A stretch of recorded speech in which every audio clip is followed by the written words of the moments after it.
Hello, today we want to focus on the Senate, which is the upper house of the United States Congress. So starting off with the qualifications and terms. If you want to be a member of the Senate, you have to meet 3 requirements according to the Constitution.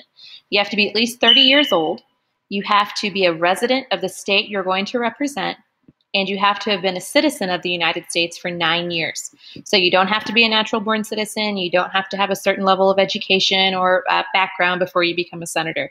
Just those 3 qualifications. Now, the Senate is unique in that only 1/3 of its members are up for re-election every 2 years. So backing up, the House of Representatives, all the members are up for re-election every 2 years. So in 2016, in November of this year, we'll have a president, all the members of the House of Representatives, and then we'll have an election for 1/3 of the Senate.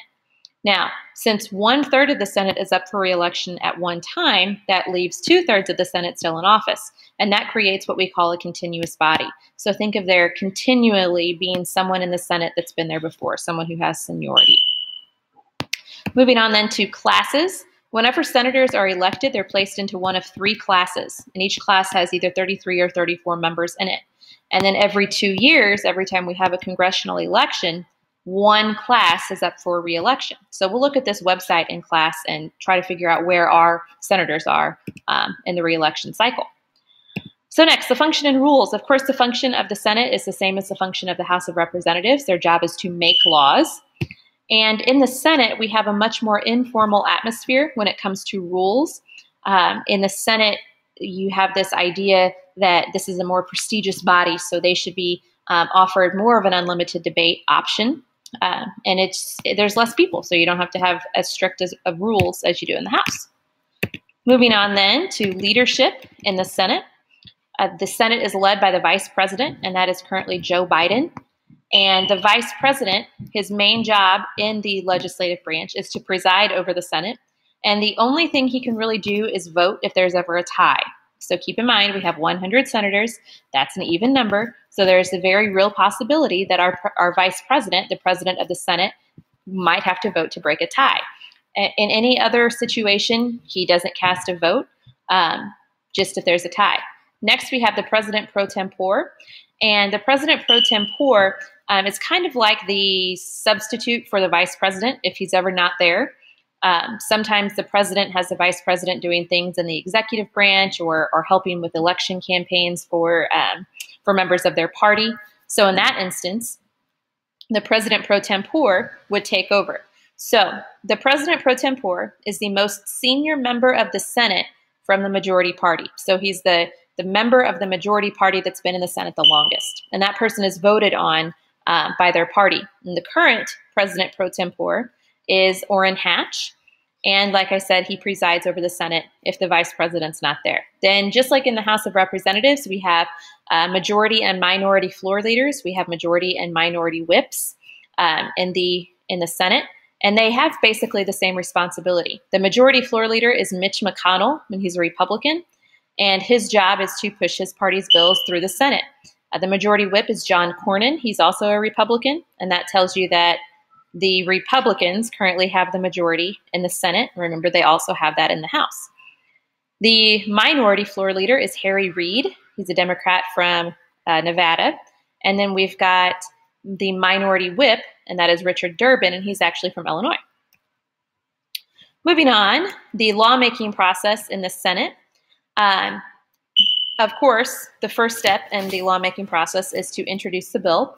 Any senator may introduce a bill, and the Senate leadership is responsible for controlling the flow of bills. So in the House of Representatives, the Rules Committee was extremely important when it came to controlling the flow of legislation. In the Senate, it's basically up to the Senate leadership. Now, jumping back up here to the lawmaking, in parentheses here, I have cooling the legislation. So our founding fathers, when they created the bicameral legislature, kind of saw the House of Representatives as this chaotic, messy lawmaking body.